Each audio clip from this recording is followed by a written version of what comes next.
gaz. Donc la première démarche a été de supprimer le gaz, de mettre une pompe à chaleur. Et donc à partir de là, on était complètement dépendant de l'électricité, d'autant plus que l'été avec une piscine, on a une consommation électrique qui n'est pas négligeable. Il y a beaucoup de démarchages téléphoniques et j'étais très méfiant par rapport à ça. Si je fais une installation, je ferai travailler un local. Voilà. Et l'objectif, c'était d'avoir en plus des références, c'est-à-dire des amis ou des connaissances qui a fait travailler quelqu'un en local. C'est un collègue et ami qui vous avait fait travailler et qui m'avait dit qu'il était enchanté du travail, donc j'étais rassuré.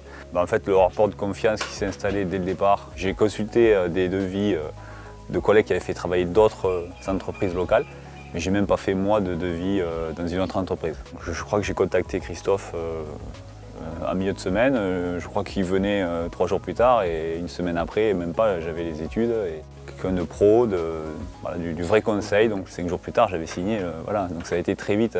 Puis une installation très propre, voilà, donc franchement très réactif, quoi.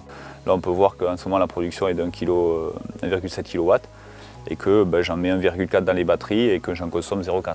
On peut voir comment la journée se déroule, donc là sur ça c'est la journée en cours, c'est pour ça que la journée n'est pas entière. Et là je peux en voir en bas, là j'ai un récapitulatif qui me donne ma dépendance au réseau. Donc 9% de l'électricité que j'ai eu besoin, je l'ai acheté.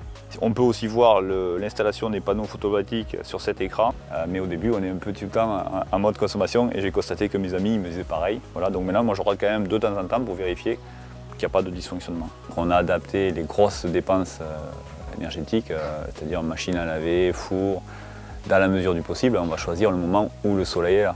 Au 15 juin, donc 2 mois comme la facturation classique d'EDF, j'étais à 316 € l'année dernière.